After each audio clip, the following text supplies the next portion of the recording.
I don't like to start off being cranky. I don't like to start off having a pop at people, but I do like to pull people up on shit. So let's start off with the first comment of the day that I seen from Jitnu that says, mate, I swear you said he only wants Liverpool. One little thing, I may be a man of many talents, but what I cannot do, my friend, is control the media.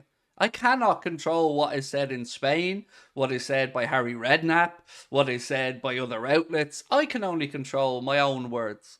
And I haven't said Jude Bellingham is going to Madrid.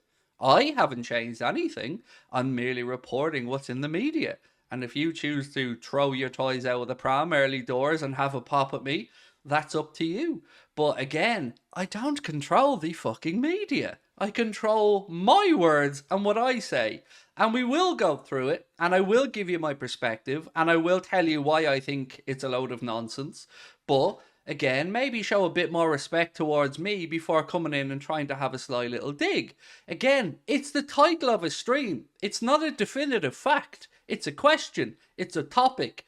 It's a point to kick off a debate and a conversation. Right, so let's start with Mr. Harry Redknapp for a little moment. So Harry Redknapp changes his opinion more than I change underwear, probably. I don't know if that's a good thing for me, though.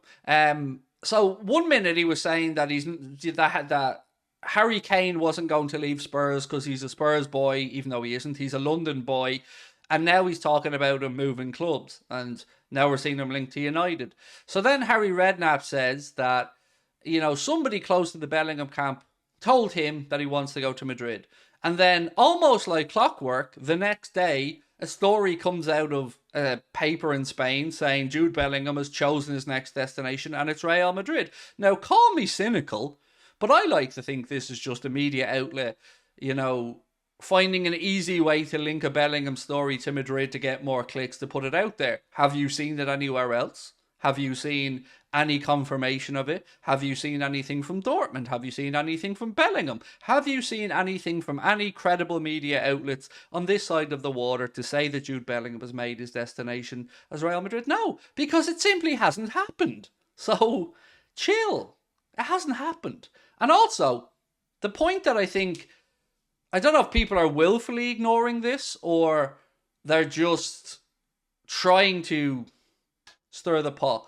But Real Madrid have a number one target, but it is not Jude Bellingham. It's Kylian Mbappe. And it's been Kylian Mbappe for a very, very, very long time. And I know that people want to try and just say we're not getting Bellingham and that he's going to go elsewhere and blah, blah, blah. And look, he may go elsewhere. But he's not their number one target. He has never been their number one target. They want Mbappe, but they don't want to do what they did last summer, which is look foolish and go after Mbappe only for him to change his mind. They will need Kylian Mbappe to climb down off his high horse. They will need Kylian Mbappe to admit that he made a mistake by not going to Madrid last summer, and that if he had another opportunity, he wouldn't make the same mistake again. And then the Real Madrid PR team will kick in and the machine will start rolling out the stories. That is my take on what's going to happen with Real Madrid, and that is where I think they're going to spend their money. And also, they don't really need a midfielder like Bellingham. Be nice to have one, but he isn't a priority, in my humble opinion. And also, again, it's coming out of Spain, and how many times have we seen that Bellingham's gone to Madrid? How many times has he signed for Madrid at this point? Because I can probably remember at least 7 or 8 different stories saying that he's going to Madrid, but ultimately, there's no fee agreed between the clubs, and Bellingham can't make a decision of where he wants to go if there isn't a deal in place, be that Liverpool or be that Real Madrid. And also, and this is the kicker, he wants to play for Liverpool. I can't say that enough. We are his number one choice. We are where he wants to go. It is that simple. Doesn't mean we're getting him. Doesn't mean it's a done deal. But I'm telling you, we're his number one choice. Not Real Madrid, not Manchester City, not PSG. If everything was possible, he would be playing at Liverpool. That's his choice. That's his priority. I just hope this doesn't come back to bite you. Bite me how? This is what I don't understand. How is it? What's going to bite me? Everything I've told you has already been proven to be correct. Do you think it's an accident that Henry Winter, Thierry Henry, and many other people have come out and said about Bellingham and Liverpool? Nothing will come back to bite me in the arse because everything that I've said has already been proven to be correct. So, again, what's going to bite me in the arse? I've told you all along 2 things. One, he wants Liverpool. Liverpool want him. What I've always said is I can't control the fee. I can't control FSG. And I can't control whether they pony up the dough or not. So tell me what I've said that's wrong. Because everything I've said has been spot on. And has been borne out over months and months and months. Drip fed, bit by bit by bit. Everybody else played catch up to the stuff that I told people 16 months ago. What about Ugarte? Honestly, on Ugarte, I haven't got a clue. Haven't got a clue. I've read the same stuff you've probably read. What I will say is, from my little bit of research into the people that broke the Ugarte Liverpool stuff, they have some credibility to them with regards to the outlet. They've gotten stuff right before, but I'm not up enough on Portuguese media to be able to give you a definitive on that one. What I know is he's a player admired by many Liverpool fans that I speak to on a daily basis or that I interact with in here. And yeah, look, I don't know is the honest answer. Like, I'm as nervous, excited, and as anxious to figure out who we're actually going to go for in midfield as you guys are. Because outside of the Bellingham interest, I'm in the dark as much as the rest of you. Chaz has said the fact that George Mendes is Ugarte's agent makes it very interesting. Yes. So George Mendes' agency is called the Gestifute Agency. Diogo Jota, Fabinho, and some other players have come into Liverpool via that agency. You probably remember seeing pictures of Deco when we signed Fabinho at Anfield. We've got a good relationship with that agency, and what I can say is, if we are interested in Ugarte, then it's very doable for Liverpool to go in there and start the ball rolling. But I honestly don't know. I don't know if we are or not. Why do Brighton want Milner? I guess maybe just to keep the mentality there. Like, they brought in Adam Lallana, and Adam Lallana brought a good, strong winning mentality there. And they're building something at Brighton, and they look like they're going to lose maybe McAllister potentially more. So I guess they're just trying to keep the vibe the way it is. I'd imagine it's quite a fun place to play your football at the minute. De Zerbi's a good manager. Brighton are on the up and up. They're doing very well, pushing for a European place. And yeah, I imagine they just want to keep standards high at the Amex and keep trying to progress and push forward as a club. So if you can get someone like Jimmy Milner in on a free contract with a relatively reasonable wage, yeah.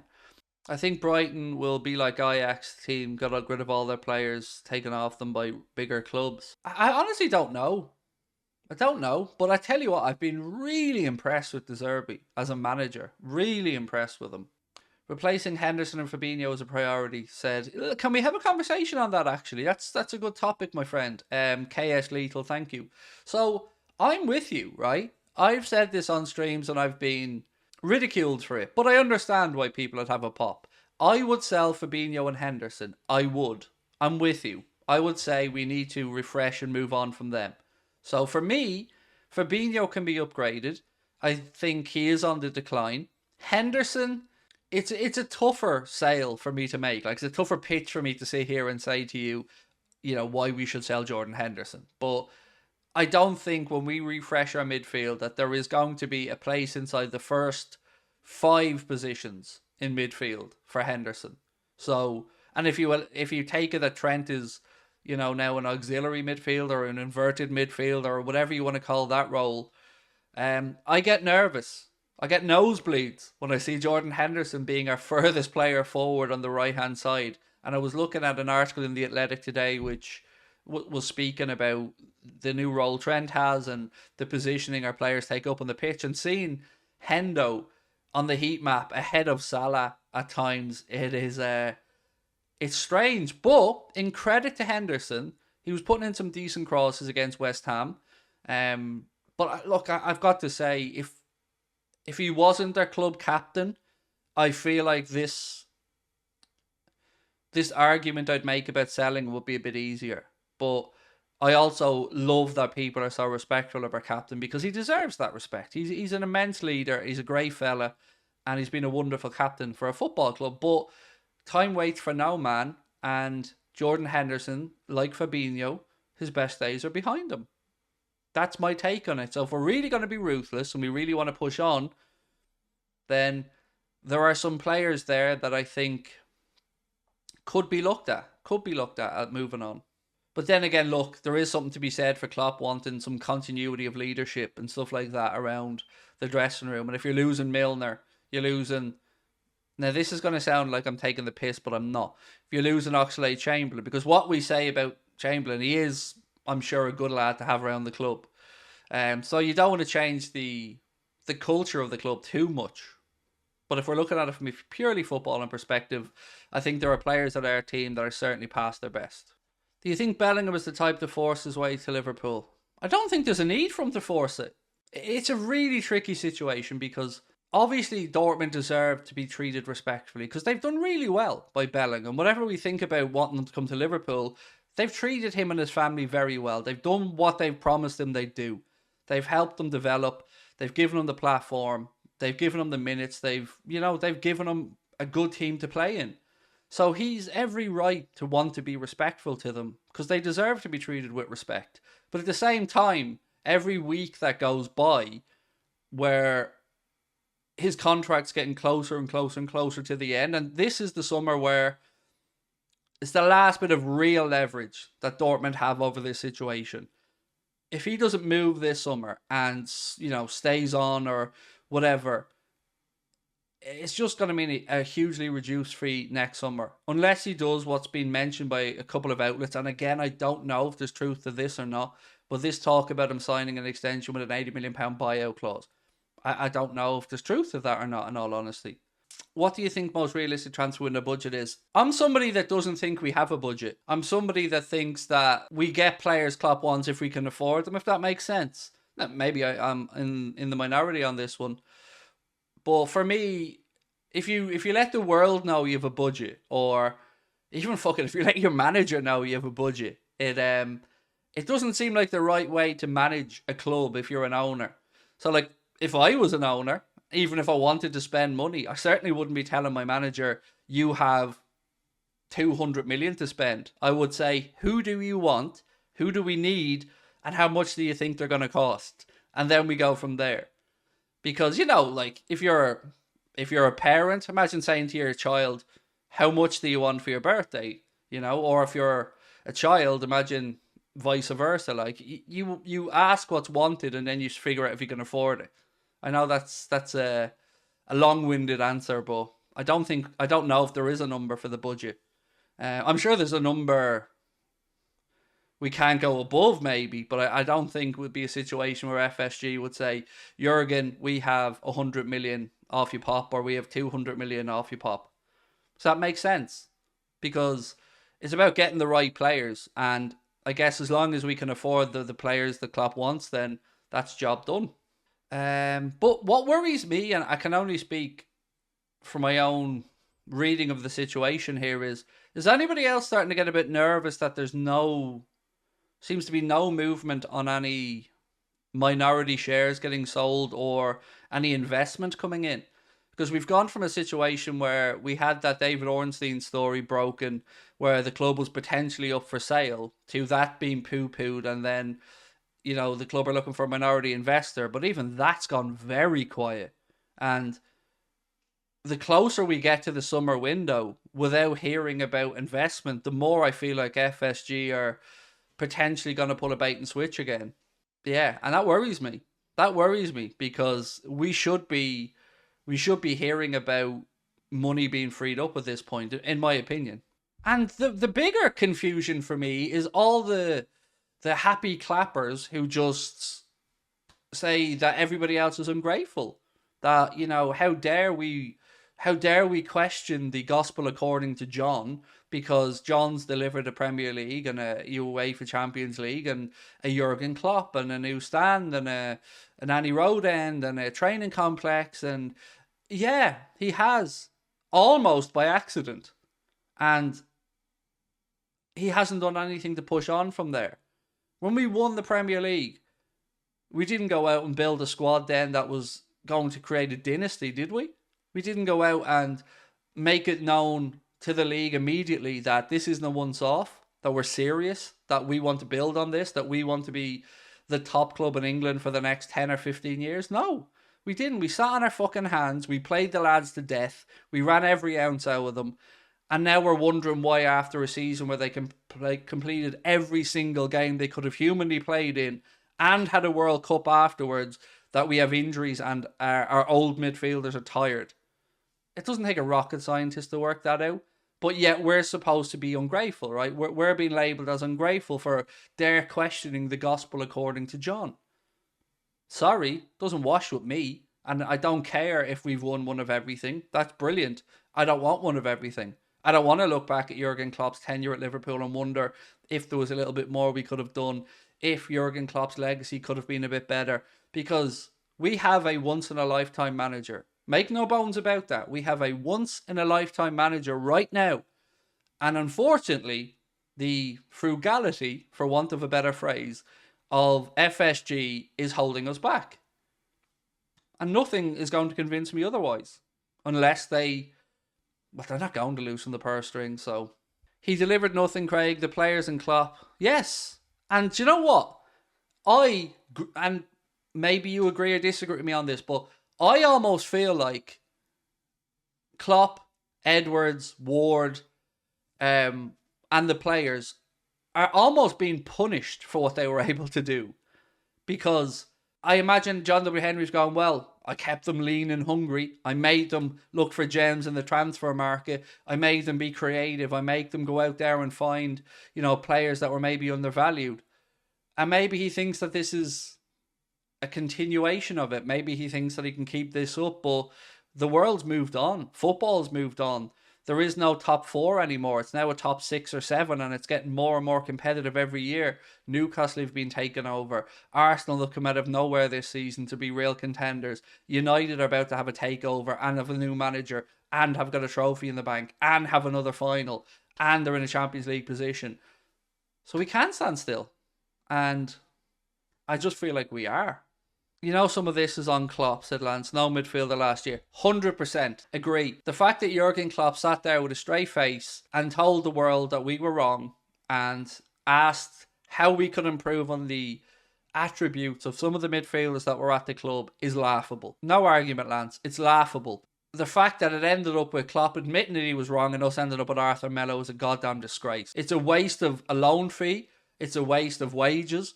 It's a waste of time. It's a waste of minutes that a younger player could have had, somebody with a future at the football club.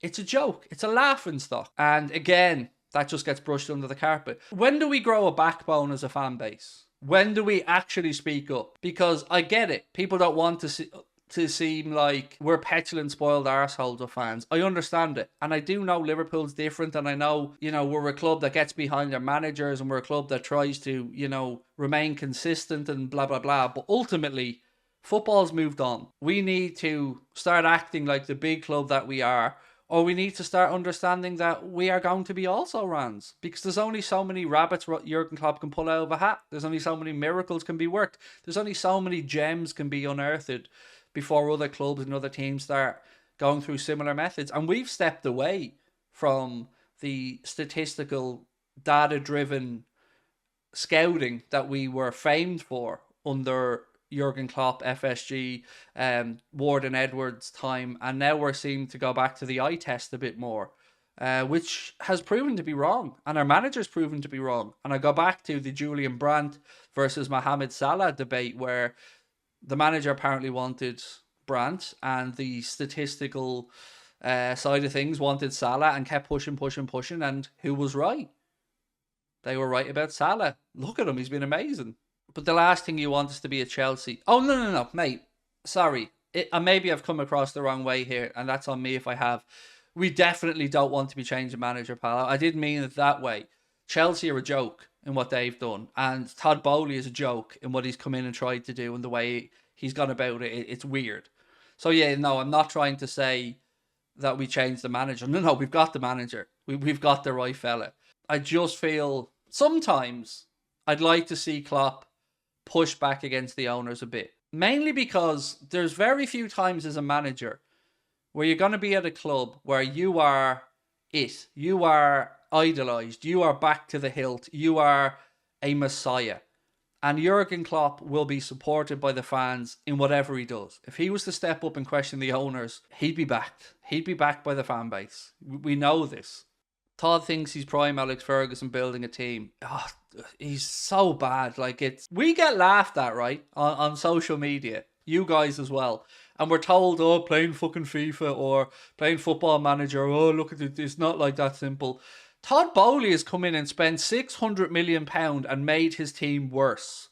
I would say that any of us would be embarrassed at doing that and would do a better job than Todd Bowley. And we're nobodies. We're morons. We're idiots. We're the FIFA generation. But we wouldn't have spent 600 million quid and went into free fall down a league table. It takes a special kind of ignorant, clueless, arrogant twat to do that. And to think you're clever doing it in the meantime. And to dish out 6, 7, 8 year contracts. And to think you're smarter than everybody else in the room. It's almost too good. I'm almost enjoying Todd Bowley's fuck-ups too much. As a Liverpool fan, I'm finally feeling optimistic again. The team are getting points. Even when we're not playing well now, we're grinding out wins. I'm optimistic about next season, sincerely, no matter who we get in a midfield. I thought about this long and hard last night, and I might contradict myself a little bit here, but look, that is my right as a football fan. But you know what? I've been thinking about our midfield search, and let me know if you agree or disagree. I don't necessarily know if we need the superstars. We're talking about Ugarte, we're talking about McAllister, we're talking about those type of players. I think that's right, because when I think about what Jurgen Klopp actually wants, needs, and utilises from his midfield, we aren't talking about those superstar, silky, skillful, thread the ball through the eye of a needle type midfields. We're talking about energetic, athletic, physical, box to box, clever players. I wonder in a weird way, if we do have, let's say, 3 midfielders for 120 mil window, I still think he'll get it right. I still think he'll find the right way to get the right balance. I'll say what I've said all season. I don't think we're as in a bad as position as people made out we were. I don't feel like we're too far away from where we need to be. I think we do need completely fresh legs in midfield. But yeah, I don't think we need to go out there and... Look, I'd love a Bellingham. And a Bellingham would be a game changer. And you can put legs around him. I'm really, really, really, really confident Jurgen will get this right. I'm confident he'll get it right, you know. Of all the departments in our team, midfield is the one area where I think we never really look to be flashy. If that makes any... I mean, I could be talking absolute pony here. And you could be at home scratching your head going, Craig, shut up. I've just thought of it. Like, do we really need the superstar midfielders? I think maybe not. Thiago was right time, right player, right fee. But I don't think there's any way we get Thiago if we had to pay 50, 60 million quid. I think that was just a case of the stars just aligned and a good deal was there to be had. I think we got a very good deal. Now, I also don't feel like Thiago naturally fits into our midfield. And now when I'm looking at our midfield and I was doing my preview for the game and I was talking through the midfield that I was going with, I couldn't put Thiago in there with a good conscience because I think we've been worse when Thiago's come onto the pitch recently. And I think the midfield that sees Curtis Jones in there is the midfield we need to be going with, because as much as I've ridiculed Curtis Jones's performances, I am not somebody who's afraid to put my hands up in the air and say he's doing well. He's doing really well. I couldn't be happier that he's doing well, because that's what we want. We need McAllister, said Tig. I think he's the one. I think McAllister is the fit. I think he works. He strikes me as a Liverpool type player as well. He's not the tall, athletic type midfielder that I've spoken about, but he has the work rate, he has the steal, he has the ability to get into the penalty area if needs be. And I can see him at Liverpool. I could see him being a Liverpool type player under Jurgen Klopp, and I'd be very, very happy with him, with a Thuram maybe from Nice, or an Ugarte, or do you know what, lads? I just don't want Mount at this point. I've talked myself completely out of any want for Mason Mount. He's definitely the better option than Caicedo. You know what? I agree, and I think we're in the minority, LFC fan. I know most Liverpool fans I speak with would say that they want Caicedo from Brighton. I think McAllister's a better fit for Liverpool. I sincerely do. Caicedo's a great player. And look, he's going to get better. He's still a young man. He's still learning his trade. But I just think McAllister, for what we need, is the right one. But again, I absolutely understand if you disagree. You're talking about two great players here. You're talking about two very good football players, and you're not going to be displeased having either one. And Brighton deserve tremendous credit for unearthing these talents. Joel Matip. Joel Matip. Seen a link today, I'm sure you guys have seen it as well, coming out of Italy that suggests, actually coming from Forza Roma, I think you see where I'm going with this, that suggests that maybe Jose Mourinho is interested in bringing Joel Matip over to Italy if Liverpool are willing to sell in the summer. I think that would be a great fit. I think Mourinho will get himself a perfect player for his team and for the league, and I think it would be a good move for Joel. I really think that is a brilliant match because he'd be like, Mourinho would love Joel Matip. He's a very, very Mourinho-y type player as well. He's 32. I've seen somebody say what age he's 32, and he's got 1 year left in his contract at Liverpool at the end of this season.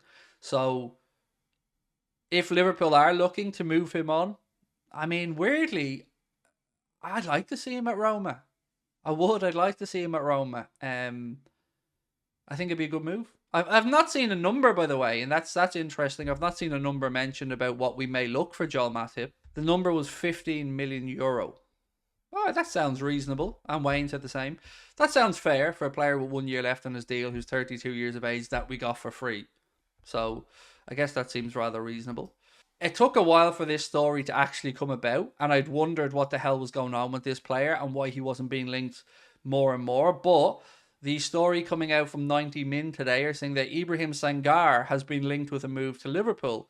Not just Liverpool, also Manchester United, Arsenal, and a couple of other clubs had scouts at the recent game, I think, between PSV Eindhoven and Ajax, and they go on to say that Liverpool were looking to scout Sangare and Timber.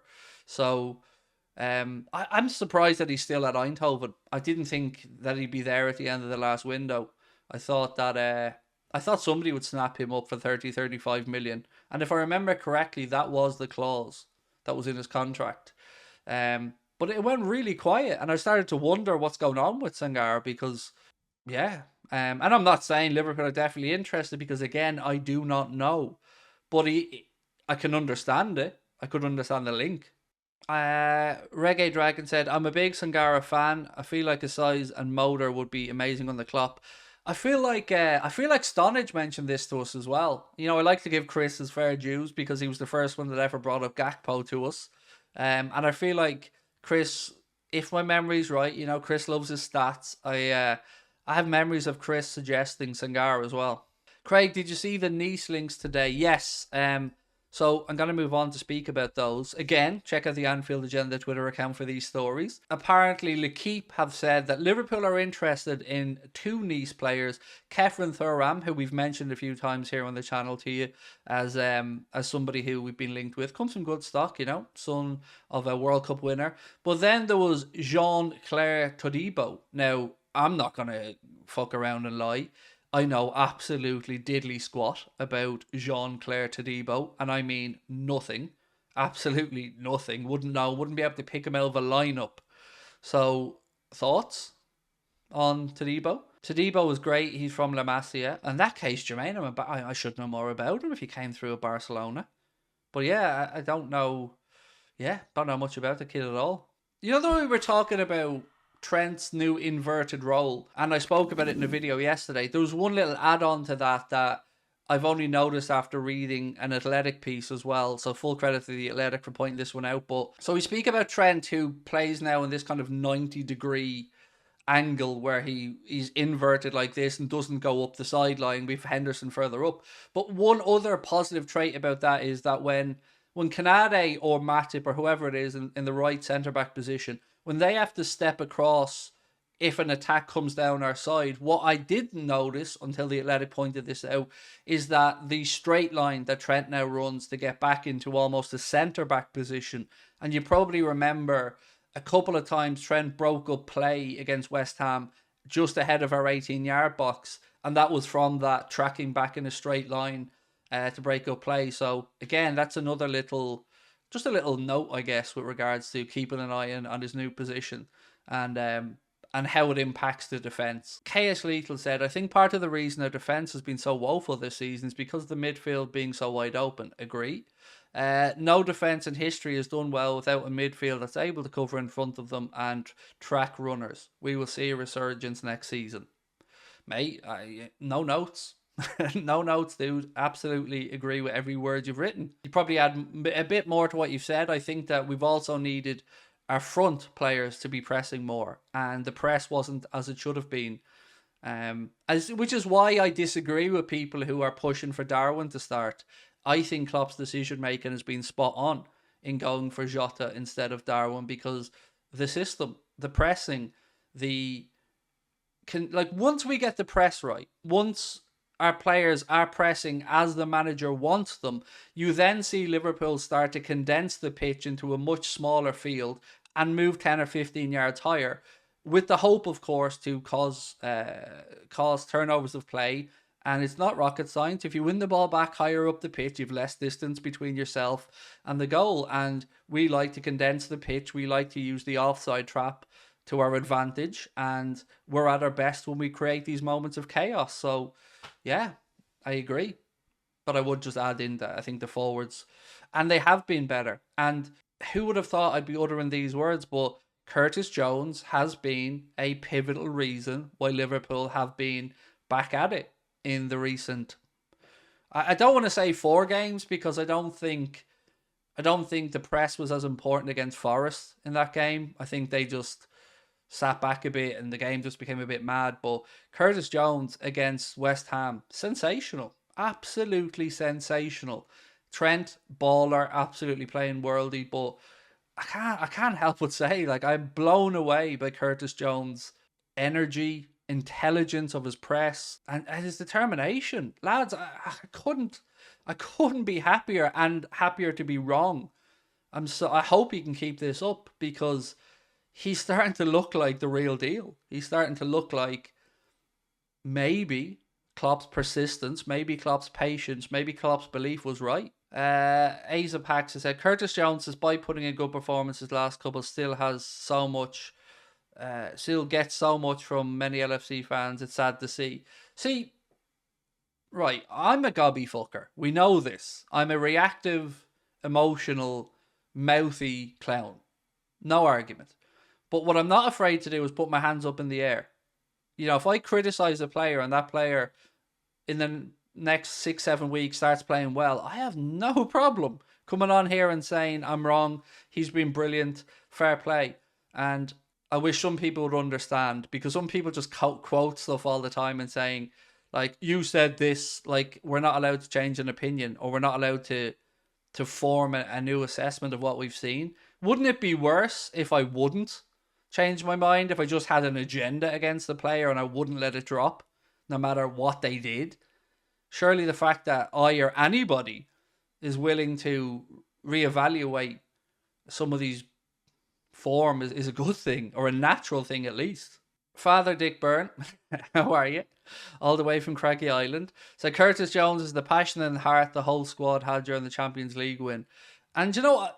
It's weird, because it's almost like when Curtis Jones came out and spoke publicly about his ankle situation or his ongoing injury and how it has to be managed, it's almost like since he got that off his chest, since he's been able to be honest about what's happening, I don't know, like it's freed up something in him and he's playing with less weight on his shoulders or something. But he looks completely reborn. It's brilliant. David Newell said, credit where credit's due. He's been good of late, but if I'm being honest, he's not a regular starter for me. Well, he is now. For me, for the rest of this season, he definitely is if he keeps it up. But next season, when you rebuild the midfield, okay, I hear you. But he certainly does enough to stay around. He's certainly, like, for me, if you're saying we keep Curtis Jones. I'd be more likely to say keep Curtis Jones and start moving on the Hendersons and Fabinhos of this world, because ultimately there is no way they're going to get better because Father Time is against them. But at least with Curtis Jones, there's the promising signs and he's got the age factor on his side. Do you think Klopp's frustrated with Darwin's finishing inconsistency? I think he was very fair in his assessment of what Darwin needs to work on. And he was very honest in saying that counter pressing is a minimum in his team. And if you do that, you've got a good chance. But until you get up to speed with that, you're going to be in and out. And I think that's a fair assessment from Klopp on Darwin, because I can't say I've disagreed with him on that. I think Klopp was right. And I want Darwin to do well, and Darwin will have bursts where he scores, but yeah, you can't have as much freedom in the role Klopp wants him to play. We need him to be on point. So yeah, look, I agree with Klopp. But I do think Darwin will get it. I think it'll click. Old Devlin said, I think Klopp seems frustrated with Darwin's lack of progress in learning English. It's hard to give an answer to that, isn't it? Because what's the only answer you can give? Maybe he's a bit thick. I mean, I don't know what to say to that. Because I don't know how long it would take me to learn Spanish, as an example. I remember reading up about Fernando Torres when he came to Liverpool. And I think they used to make him do things like order a takeaway and stuff like that. Like they used to put him in real world situations where he'd have to practice the now, I'm not saying he's ordering a Domino's or anything. Like, I mean, he's probably ordering out a pasta or something far more healthy. But I remember reading about stuff like that as well, that like they certainly try their best to help out and make it as easy a process. But it's not just a new language for Darwin. Like he's from South America.